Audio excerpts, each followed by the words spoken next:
Olá, pessoal. A gente vai comentar agora sobre o nosso terceiro semestre, né? Sobre o terceiro semestre do curso. Eu vou fazer como eu fiz para o primeiro e para o segundo. Eu vou comentar um pouco sobre as disciplinas que a gente vai ver no primeiro. Ou melhor, eu comentei sobre as disciplinas que a gente viu no primeiro e no segundo semestre. Eu vou fazer a mesma coisa agora com o terceiro. Eu vou comentar sobre as disciplinas que a gente vai ver no terceiro semestre. E você vai ficar muito feliz em saber que aquele meu símbolozinho do Deu Ruim vai aparecer muito pouco, né? Esse terceiro semestre é um pouco atípico. Você vai ver que muitas das disciplinas aqui vão ser, não vou dizer mais fáceis, mas tem um histórico de reprovação bem menor do que as disciplinas do primeiro e do segundo, né? Muito porque vocês já vão estar acostumados com o tipo de raciocínio que vai ser cobrado de vocês nesse semestre. Então, todo aquele problema que você tinha com a abstração, com a imaginação, com algoritmos, já é para ter desaparecido nesse terceiro semestre, então isso não vai ser mais um problema. Então, isso melhora o entendimento de você em algumas disciplinas, então elas não se tornam mais tão complicadas assim, certo? Vamos lá. O terceiro semestre é um semestre muito matemático, né? Vai ter muita coisa de matemática, né? E a gente vai começar com uma cadeira bem matemática, que é a álgebra linear. Normalmente, a álgebra linear tem um bom histórico de aprovação, né? Tem um baixo histórico de reprovação. E o que você vai ver aqui, né, é basicamente matrizes e vetores e sistemas de equações lineares, né? A gente vai revisitar os conceitos de matrizes, a gente vai revisitar os conceitos de vetores, e aqui não são matrizes e vetores como na programação, são matrizes e vetores matemáticos, são realmente matrizes e vetores como você vê em matemática, né? Como você viu no seu ensino médio. E a gente vai trabalhar em resolução de sistemas de equações lineares, né? Vocês devem conhecer alguns métodos de resolução de sistema, provavelmente o método da substituição ou da eliminação, e você vai ver como é que programa esses métodos em um computador e por que esses métodos funcionam, né?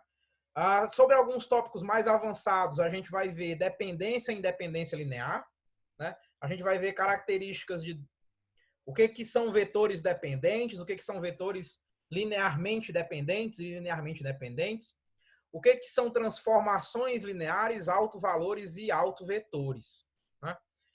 Vocês vão entrar em contato com todas essas definições, vocês vão ver o que é cada um desses conceitos, né? E vocês vão ver onde é que esses conceitos são aplicados, né? A álgebra linear é a base. Eu tinha comentado com vocês que programação matemática, né, é um ramo, é uma disciplina que vocês vão pagar mais na frente, que está muito envolvida com ajuda à decisão, né, com tomada de decisão e com otimização e pesquisa operacional, e a base de todo esse conteúdo é justamente dependência linear e transformações lineares, né? A parte de autovalores e autovetores está muito relacionada à inteligência artificial, especialmente a redes neurais e redes neurais convolucionais, e cadeias de Markov, que é um outro tipo de objeto matemático muito utilizado em inteligência artificial, em algoritmos de inteligência artificial, né? E autovalores e autovetores, eles representam uma característica específica ou especial desses objetos, dessas cadeias de Markov, assim como são muito utilizados em inteligência artificial, especialmente em redes neurais para verificação de convergência, né? Algoritmos, vocês não devem, vocês não têm essa experiência ainda, mas existem um tipo particular de algoritmos que vocês não viram ainda, né?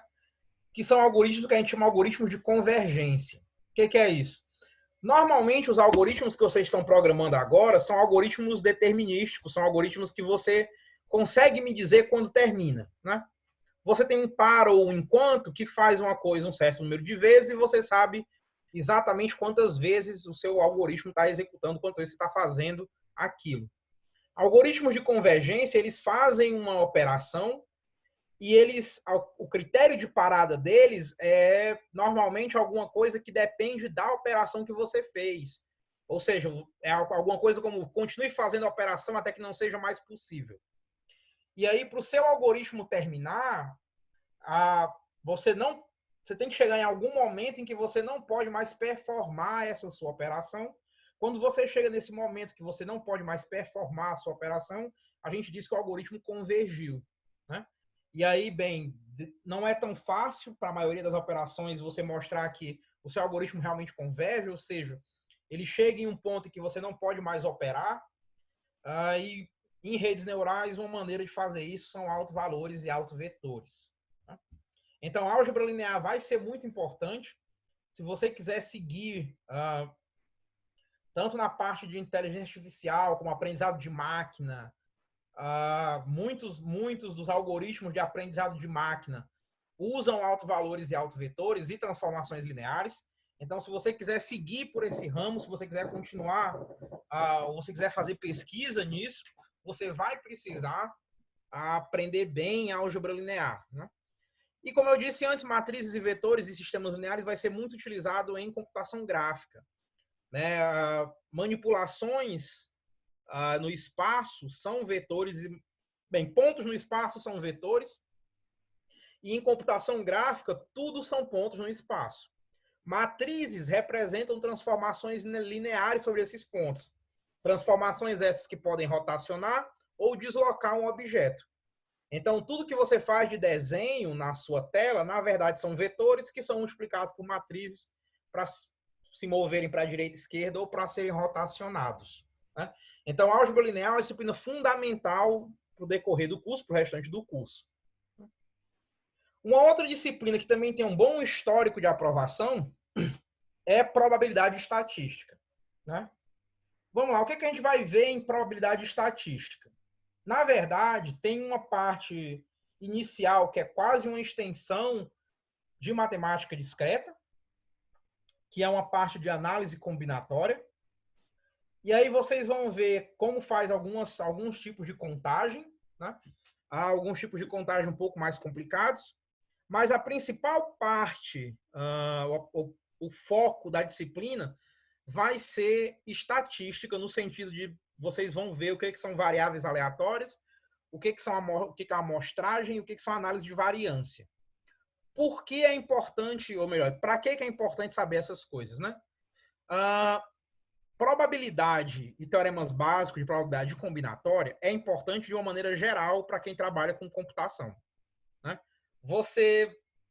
Muitos dos problemas que você encontra quando programa são problemas de análise combinatória, e muito do que você faz, tanto no mercado de trabalho quanto na academia, são problemas de probabilidade, né? Mais especificamente, se você deseja trabalhar com um aprendizado de máquina e com inteligência artificial e análise de dados, você vai precisar de probabilidade, porque o próprio nome está dizendo é análise de dados. Você vai precisar de probabilidade estatística. Como eu disse, especialmente se você quer trabalhar com aprendizado de máquina, boa parte dos algoritmos de aprendizado de máquina utilizam probabilidade e técnicas de estatística, especialmente algumas manipulações de esperança em variáveis aleatórias, né? Mas uma outra coisa muito importante, um outro aspecto muito importante de estatística, que não está diretamente aplicado à computação, né? É você conseguir fazer análise de, vamos dizer assim, análise de, não é exatamente análise de mercado, mas alguma coisa semelhante a uma análise de mercado, né? Você conseguir inferir se o seu código é bom ou ruim de acordo com os códigos, vamos dizer assim, com que ele está concorrendo, né? Você vai usar um pouco de probabilidade estatística para fazer análise de qualidade de software, né? Isso é, vamos dizer assim, isso é um padrão. E você vai usar isso também, além de fazer análise de qualidade de software, você pode usar a probabilidade estatística para fazer análise de usabilidade. Você vai... aqui eu não estou falando de análise do código, né? Eu estou falando de uma análise depois do seu software pronto, né? Ele é útil para as pessoas, ele é de qualidade, né? Ele é um software importante, ele está fazendo o que devia fazer, ele é acessível, né? não é uma análise do código do seu software, né? Isso aqui não é o que você vai ver lá em laboratório, não é se o seu código é rápido, se o seu código funciona bem ou não, não é isso. É uma análise depois, né? Uma análise posterior à sua implementação, né? E para isso é muito importante que você tenha conhecimentos em probabilidade e estatística, né? Então, além de ser útil para você fazer aprendizado de máquina, porque muitos dos algoritmos de aprendizado de máquina usam probabilidade, ele ainda é fundamental para que você consiga determinar algumas características do seu software depois de pronto, certo? Pois bem, uma outra disciplina que também deu bom, você deve estar observando que esse terceiro semestre está ok, né? A maioria das disciplinas está tranquila, né? A nossa outra disciplina é linguagem de programação. E essa disciplina ela é um pouco, eu vou dizer assim, um pouco abstrata, né? Na verdade, o que você vai aprender não são diversas linguagens de programação, não. Você vai aprender meio que uma história da programação, né? Você vai ter uma introdução a compiladores, vamos dizer assim. Você vai aprender como é que faz análise léxica e sintática, né? E aí vai ter uma parte que é meio que uma história da programação. Como é que os primeiros compiladores surgiram, como é que as linguagens evoluíram, começou lá no... Como é que é o nome? No DARPA, depois a gente conseguiu fazer umas coisas em Fortran, depois veio o COBOL, e por aí vai, né? Depois apareceu o C, o Java, o Python agora, o Julia, né? Então, o que a gente vai ver em linguagem de programação não são diversas linguagens.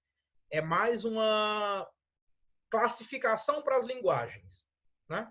Vocês vão ver o começo de compiladores, né? O que um compilador faz, né? Não sei se vocês já pararam para... Bem, provavelmente vocês não pensaram nisso ainda, porque como vocês estão usando Python, Python é uma linguagem que não é exatamente compilada, ela é interpretada, então vocês não devem ter parado para pensar nisso ainda, mas quando vocês começarem a programar em laboratório, ou Java, né? Quando vocês começarem a programar em Java, vocês vão ver que o código de vocês ele é transformado num código de máquina, que é o código que é realmente executado pela sua máquina. A sua máquina não executa o que você escreve, né? Ela não faz... você programar um while, if, se... O computador não sabe o que é isso. Tem que ter um programa que transforma essa linguagem que você está usando na linguagem de máquina que o computador entende. O que o computador entende? Olha, pegue tal registrador, coloque na memória, tire tal registrador para a unidade de processamento, some esses dois elementos. É o que você vai aprender a fazer em arquitetura, né? A construir linguagem de máquina. Então, você hoje está aprendendo FUP, né? Está aprendendo FUP, está aprendendo como é que escreve programas. Em arquitetura, você vai aprender como é que escreve linguagem de máquina. Tem que ter um cara aqui no meio, né? Um cara que transforma os programas que você escreveu em FUP na linguagem de máquina que você aprendeu em arquitetura. Esse cara que está aqui no meio é o compilador. E vocês vão aprender como é que se constrói um compilador. Tem várias fases, né? Tem a análise léxica, a análise sintática e a semântica. E aí a construção do código de máquina. A gente, em linguagem de programação, se atém mais à análise léxica e sintática, que é o quê? Saber se o que você escreveu está correto e faz parte da linguagem, né? Por exemplo, o que é um erro léxico, né? É se você escreveu alguma palavra reservada da linguagem de maneira errada. Por exemplo, em vez de você escrever um while com HI, você trocou, né? Você escreveu com O, por exemplo. Você escreveu W-O-L-E, né? While, né? Isso é um erro léxico. O que é um erro sintático? Essa estrutura que você construiu está errada. Por exemplo, em Python, você tem que dar espaços, né? Tem que dar tabs, tabulação, para representar que uma estrutura está dentro de outra, né? Por exemplo, um laço, um for, para que você faça a instrução dentro do for, ele tem que estar um tab dentro do for, né? Tem que ter uma tabulação. Se você esquecer isso, o seu código não executa dentro do seu laço, né? Ou então, se você se você esquece o end em algumas linguagens, se você não coloca a chave, se você abre uma chave e não fecha. isso é um erro sintático, né? A construção está errada. Não tem nenhum erro de palavra. As palavras estão certas, mas juntas elas não representam nenhuma construção da linguagem, né? É isso que a gente vai aprender em linguagem de programação, né? Mais uma análise de linguagens. E tem dois tópicos que eu acho muito interessantes, que são noções de programação lógica e noções de programação funcional. Por que isso aparece aqui, né? A gente está ensinando para vocês em FUP um paradigma de programação. O que é isso? Um paradigma de programação é uma maneira de se programar, é uma maneira de se raciocinar sobre o programa. A maneira que vocês estão aprendendo é a mais básica que a gente tem, né? Que é o que a gente chama de paradigma estrutural, né? Ou estruturado, que é basicamente também sequencial, né? Que é uma tradução exata e uma tradução tal qual um algoritmo, né? Você realiza um conjunto de operações na ordem que elas aparecem, uma atrás da outra. Existem outros paradigmas de programação. O mais famoso deles talvez seja a programação orientada a objetos. O que é isso? A gente vai comentar um pouco mais sobre ela mais à frente, mas basicamente você tem objetos e esses objetos se conversam uns com os outros e é isso que é o seu programa, né? O seu programa não é mais uma sequência de operações, é uma sequência de conversas de objetos. Esse paradigma sequencial que vocês estão aprendendo e esse paradigma de orientação a objeto talvez sejam os dois mais utilizados e os dois com melhores resultados práticos, mas não são os únicos. Em linguagem de programação, você vai ver mais dois, que é o paradigma lógico, que é a programação lógica, e o paradigma funcional, que é a programação funcional. O que é o paradigma lógico? Você vai aprender a expressar o seu programa como uma fórmula lógica. E aí a execução do seu programa é basicamente você tem o computador tentando achar uma maneira de tornar aquela expressão lógica verdadeira. O que é programação funcional? É você programar todo o seu código em termos de função. Mas quando eu digo em termos de função, você não pode usar se, não pode usar para. Tudo são só funções. E aqui, para programar desse jeito, você precisa necessariamente da ferramenta de recursão. Porque é a recursão que vai te dar a possibilidade de fazer laços, né? De fazer loopings. De construir o seu para, vamos dizer assim, de fazer a instrução para sem poder usar o para, né? Sem poder usar o for, a palavra reservada for, você precisa dessa característica de recursão, né? E é muito interessante você aprender, assim, é muito legal você perceber, você aprender essas duas formas de programação, são duas maneiras de pensamento completamente diferentes, de programação estruturada e orientação a objeto, e é muito interessante, né? Então, é isso que a gente vai ver, basicamente, em linguagens de programação. Como eu tinha comentado antes, né? A outra disciplina que a gente vai ver também nesse semestre, que normalmente tem uma alta taxa de aprovação, é programação orientada a objetos, né? Como eu tinha dito antes, existem vários paradigmas de programação. Um dos mais famosos e um dos mais utilizados para desenvolvimento de sistemas é o conceito de orientação a objeto. Em programação orientada a objeto, a gente meio que esquece um pouco aquela ideia de algoritmo, ela não é mais traduzida diretamente nos nossos códigos. Os nossos programas agora, eles têm objetos que podem pertencer a uma classe, e esses objetos, eles se comunicam entre eles, e o código, né, assim, o programa executar é justamente esses objetos conversarem entre eles, né? Por exemplo, se você imaginar o meu exemplo da escada, né, de trocar a lâmpada, um código orientado a objeto que fosse fazer essa troca de lâmpada, né, hipotética, teria um objeto que é a lâmpada, um objeto que é o soquete, um objeto que é a escada. Então, você pediria a escada para ela vir abaixo da lâmpada, você pediria a escada para subir nela, né? Você pediria a lâmpada para girar e pediria o soquete para avisar quando a lâmpada saísse, né? Você pediria a lâmpada nova para rodar também e ia pedir o soquete para avisar quando ele tivesse chegado até o final do rosqueamento da lâmpada, né? Então, é uma ideia diferente da maneira que você está acostumado a programar. Muitas pessoas acham essa forma de raciocínio mais simples do que a forma algorítmica. Muitas pessoas, especialmente quem gosta, especialmente quem, vamos dizer assim, quem começou a gostar mais de engenharia de software e quem gosta mais de pensar no todo do que na parte, né?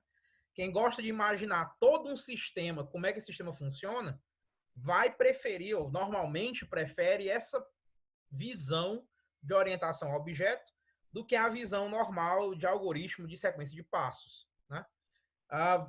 Você normalmente vai ver diversos conceitos de OO, diversos conceitos de orientação a objeto.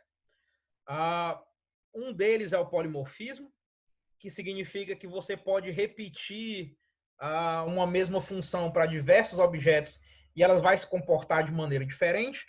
E vocês vão ver diversas linguagens, ou normalmente vão conhecer algumas linguagens que implementam esse paradigma de orientação a objeto, mas normalmente essa disciplina é dada em Java. Então é aqui que você vai aprender Java, apesar de muitos professores comentarem sobre outras linguagens, sobre como é que funciona em algumas outras linguagens, especialmente C++, que talvez seja o principal concorrente do Java. Mas aqui é onde vocês vão realmente aprender vamos dizer assim, a programar Java e os principais conceitos de orientação a objeto, certo? E a minha última disciplina desse semestre, tá até meio escuro, né, a figura dela, e esse, para não passar em branco, para não dizer que deu tudo bom, que deu tudo certo, algoritmos em grafos, né? Vamos lá. Qual o problema aqui, né? Grafos, né?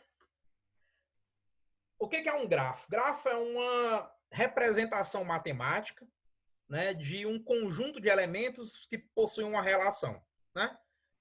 Dito de uma maneira bem simples, é um conjunto de pontinhos ligados por arestas, né? Esses são grafos. Grafos são usados em computação para representar tudo que você possa imaginar. Problemas de caminho, relação entre professores e alunos, relação entre possibilidade de alocação. Quase todos os problemas em computação você consegue formular com grafos. Por isso que existe uma disciplina que são especificamente algoritmos para manipular esses grafos.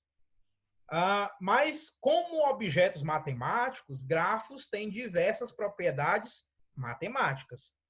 Vocês vão descobrir nessa disciplina várias propriedades inerentes, né, dessas estruturas matemáticas, e vocês vão precisar de ferramentas matemáticas, especialmente ferramentas de demonstração, para provar que muitas dessas estruturas, desses algoritmos, funcionam para essas estruturas, para essa construção matemática que é o grafo. Vocês vão aprender como é que se representa um grafo num computador. Tá? Vocês vão ver diversas maneiras de se representar grafos em computador e vão ver diversos algoritmos de percurso. Normalmente, vamos dizer assim, a aplicação mais comum de grafos são para representar mapas de cidades, né, onde os pontos seriam cruzamentos e as linhas retas, né, os segmentos de reta que conectam os pontos são as ruas. Então, um problema muito comum que é resolvido em computação com grafos são problemas de caminho, né, que a gente chama de problemas de caminho mínimo. Né? Então, quando você liga o seu GPS, você pede para ir da sua casa para a universidade ou da sua casa para a farmácia, o que está rodando ali por trás é justamente um algoritmo de caminho mínimo em grafos, que vocês vão aprender a resolver, inclusive com alguns algoritmos de fluxo. Né? Por que é tão complicado? Por que eu disse antes que essa disciplina costuma ter um alto índice de reprovação? Não é tão fácil você aprender a manipular grafos. Você vai precisar ter uma boa abstração, uma boa capacidade de imaginação. Não é tão fácil você aprender como é que essa estrutura é manipulada. leva um certo tempo para você conseguir perceber como é que essa estrutura é manipulada, como é que você consegue escrever código para manipular a estrutura de grafos. E muitos dos códigos precisam necessariamente de uma prova matemática para que você, vamos dizer assim, justifique que ele está certo. Muitos dos algoritmos que você vai ver em algoritmos em grafos são, como eu tinha comentado antes, algoritmos de convergência. Eles vão fazer uma certa operação e em um certo momento não vai ser mais possível fazer essa operação. Nesse certo momento, vamos dizer assim, você tem que me garantir que esse certo momento vai chegar. E como é que você vai me garantir que esse certo momento vai chegar? Você vai ter que me explicar, né? Você vai ter que me mostrar de uma maneira matemática que em algum momento o seu código vai terminar, que em algum momento o seu código vai parar. E para fazer isso, você vai sim precisar de diversas técnicas de demonstração. Né? Então, você vai precisar, sim, de todo o conhecimento que você teve, que você obteve lá em matemática discreta. Por isso que é tão complicado. Mas grafos é uma disciplina, algoritmos em grafos, é uma disciplina fundamental para análise de algoritmos. Não só porque muitos problemas são modelados com grafos, mas porque muitos processos de desenvolvimento de software também são construídos ou são representados por grafos. Né?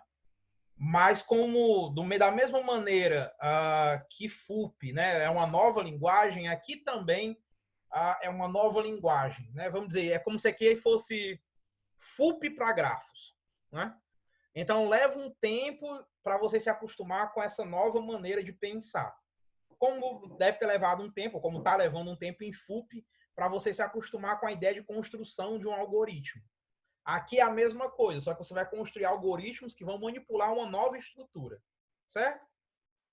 Pois bem, pessoal, esse foi o nosso terceiro semestre. Eu vejo vocês na nossa próxima aula com o quarto.